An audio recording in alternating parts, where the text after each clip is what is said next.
Salut tout le monde et bienvenue pour cette 30e partie du défi 1 livre par semaine pendant 52 semaines. Je sais, la semaine dernière il n'y a pas eu de défi livre, il y a eu au contraire une très grosse vidéo. Si vous l'avez manqué, je vous encourage à la regarder. À propos d'un point à mi-parcours du défi, qu'est-ce que ça m'a permis d'apprendre, qu'est-ce que ça m'a apporté de lire autant de livres. La semaine dernière, j'ai lu un livre et j'en ai relu un autre cette semaine. Et voilà, c'est juste que comme je n'avais pas de matériel adéquat pour faire une bonne vidéo, j'ai un peu testé la première semaine de vous proposer dans ma dernière vidéo, une vidéo au bord de la mer avec la dernière lecture que j'ai faite, mais c'était pas top. Donc voilà, là je suis rentré. Je vais vous proposer cette semaine 2 livres donc pour combler un peu le retard. Et comme c'était l'ambiance vacances, j'ai décidé de m'attaquer vraiment à un très gros morceau en une semaine. C'était vraiment très intimidant puisque je me suis attaqué à la biographie de Steve Jobs. La biographie de Steve Jobs, c'est, si je ne dis pas de conneries, c'est 900... Ouais, c'est ça, 922 pages. Donc 922 pages en 7 jours, est-ce que c'est possible, est-ce que c'est réalisable? J'avais envie de le tenter. Si j'ai réussi, en fait je l'ai même fait en 5 jours et demi. Je vais vous expliquer un petit peu comment j'ai fait parce que voilà, je l'ai trimballé à la plage. Il faut savoir que c'est tout à fait possible de lire une telle biographie. Le truc, c'est que vous avez intérêt à lire vraiment beaucoup. Et c'est ce que j'ai fait. J'ai lu pendant plusieurs heures par jour. Et tout simplement, quand on est à la plage, on a le temps de lire. Quand on est un petit peu en vacances, on a un peu plus le temps de lire. J'avais un petit peu peur de cette semaine de vacances parce que voilà, le rythme il change complètement. Donc on n'a peut-être pas forcément envie de continuer un défi. J'ai quand même trouvé énormément de temps. Et non seulement j'ai lu ce livre en 5 jours et demi, mais en plus j'en ai lu un autre qu'on m'avait conseillé, que vous m'avez conseillé, qui s'appelle « Qui a piqué mon fromage ?» J'ai lu les deux dans la même semaine, donc, mais celui-ci ne compte pas. Je vais vous expliquer après pourquoi. Alors, la biographie de Steve Jobs, est-ce que c'est un bon livre? D'abord, qui est l'auteur? Walter Isaacson. J'ai décidé, parce qu'il existe plusieurs biographies de Steve Jobs, j'ai décidé de prendre celle-ci, déjà parce que c'est la plus grosse, ensuite parce que Walter Isaacson s'occupe également des biographies de Benjamin Franklin et d'Albert Einstein. Elles sont très bien notées, elles sont elles font plutôt l'unanimité, et donc je me suis dit que, quitte à avoir une biographie sur Steve Jobs, autant avoir une des meilleures ou quelqu'un qui s'occupe vraiment d'écrire un beau livre, et c'est effectivement le cas, c'est vraiment un superbe livre. Alors Steve Jobs, vous pouvez le connaître par ses discours, vous pouvez le connaître parce que c'est le créateur d'Apple, vous pouvez le connaître parce qu'il fait des belles présentations sur Keynote, etc. Mais là, vous le connaîtrez vraiment parce que vous connaîtrez toute sa vie. C'est un enfant abandonné, ça l'a beaucoup marqué tout au long de sa vie et tout au long de sa carrière. Il a un rapport compliqué avec les hommes mais aussi avec les femmes. Il a un rapport compliqué avec la nourriture. Pour la petite histoire, ça vous le saviez peut-être pas, mais Apple. Pourquoi avoir créé Apple? Pourquoi ça s'appelle Apple? Alors, il y a pas mal de trucs qui circulaient, mais en fait, Steve Jobs a créé Apple parce que à cette époque, il était sur un régime entièrement fruitalien, c'est-à-dire qu'il ne se nourrissait que de fruits et peut-être même des fois de légumes. C'est-à-dire qu'il se nourrissait exclusivement de pommes et de carottes. Et le jour où il a créé Apple, c'est juste qu'il était dans sa partie, dans sa période pomme, donc Apple en anglais. Et Apple, c'est un nom qui sonne doux. Voilà, c'est tout. Il n'y a pas de... c'est pas un truc mystique où ça symbolise quelqu'un qui a été empoisonné par le cyanure. Je sais pas ce que j'ai pu lire là-dessus à ce sujet, mais non. C'est juste que Apple, ça sonne bien. Apple, c'est la nourriture de Steve Jobs à l'époque. Et voilà. Alors le truc, c'est que le premier logo d'Apple, c'était... la pomme en entier, mais le problème c'est qu'on l'a confondait avec une cerise, donc voilà, le logo a été créé avec une petite morsure sur le côté droit pour bien la distinguer des cerises, tout simplement. Donc ça c'était pour la petite histoire. On apprend plein d'histoires. C'est vraiment... moi personnellement ce bouquin m'a scotché du début à la fin. Je me suis jamais ennuyé. Et en fait, je lisais entre 15 et 20% du livre par jour. C'est ce qui m'a permis de le terminer très vite. Donc pour vous donner une idée, 15%, 10% du livre, ça correspond à 90, donc 180 pages par jour. Voilà, certains Certains jours, je lisais ça quand même, donc 180 pages, ça fait énormément, c'est écrit petit. J'ai pas compté le nombre de mots, j'ai pas eu le temps, je vous le dirai un petit peu plus tard.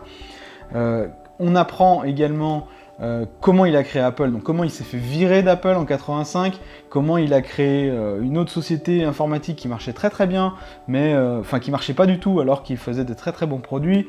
On apprend son obsession pour le design, on apprend comment il a créé Pixar et comment il a littéralement, avec l'aide des créatifs de Pixar, sauvé Disney, parce que Disney à cette époque en animation faisait vraiment n'importe quoi.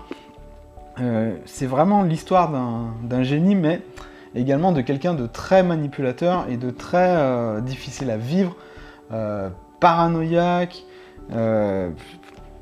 vraiment très très difficile à vivre. Donc il fait plein de coups de traître à certains de ses amis, qui ne sont pas en fait ses amis. On apprend énormément de choses sur Apple, et comme c'est une biographie, et ben ça se lit comme une histoire, et franchement je l'ai dévoré.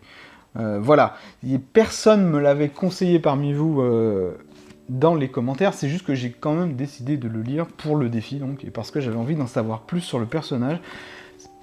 Franchement, par rapport à tout ce que vous pouvez entendre, tout ce que vous pouvez lire, et même les discours, le fameux discours que vous pouvez voir à Stanford, je vous recommande vraiment de savoir l'envers du décor, ce qui se passait vraiment, son combat contre le cancer, ce qui se passait vraiment dans les coulisses d'Apple, ce qui se passait vraiment dans le design des produits, la relation avec Bill Gates. Est-ce que c'était les frères ennemis ou est-ce qu'il y avait un peu plus que ça? Franchement, vous allez en apprendre énormément, et c'est une des plus grosses sociétés qui existe aujourd'hui. Et c'est très bien de connaître son histoire, parce que vous connaîtrez également d'autres histoires qui sont rattachées, comme je le disais, à Pixar, mais il y en a également d'autres. Alors, autre chose, l'ayant terminé en 5 jours et demi, je me suis dit, tiens, je vais attaquer un autre bouquin que vous m'aviez recommandé sur les commentaires, qui est « Qui a piqué mon fromage ?» Alors, qui a piqué mon fromage? C'est tout simplement une fable. Je le compte pas dans le défi parce que il n'a pas assez de mots, tout simplement. Quand on est habitué à lire beaucoup, comme maintenant je le suis, ça se lit tellement vite.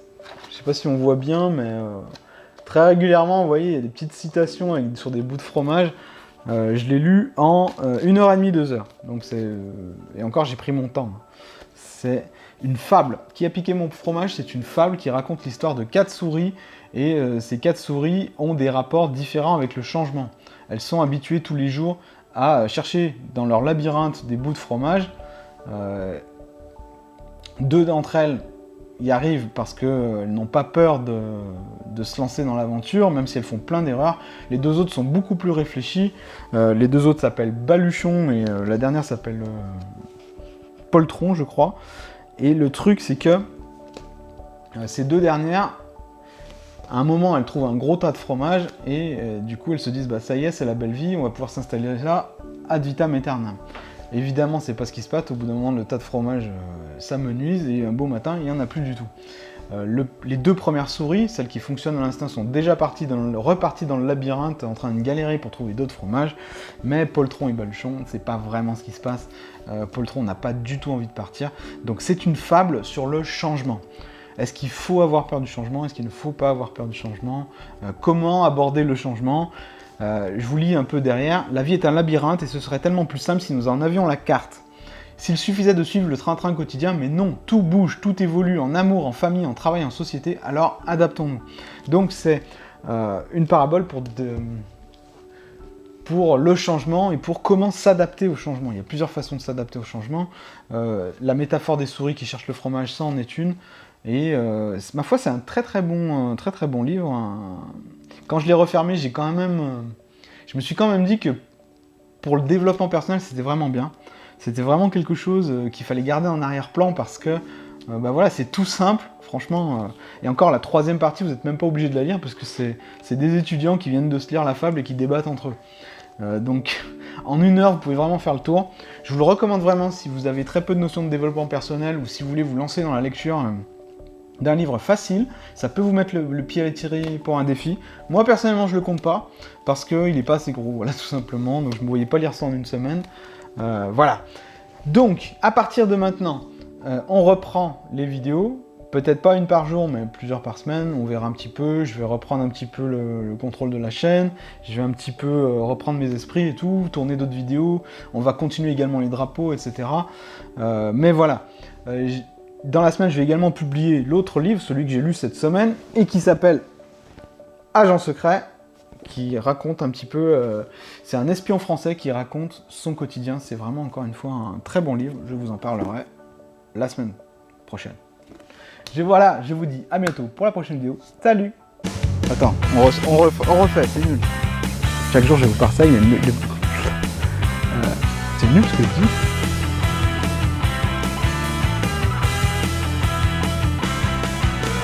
Ah punaise! On va faire un bêtisier avec tout ça.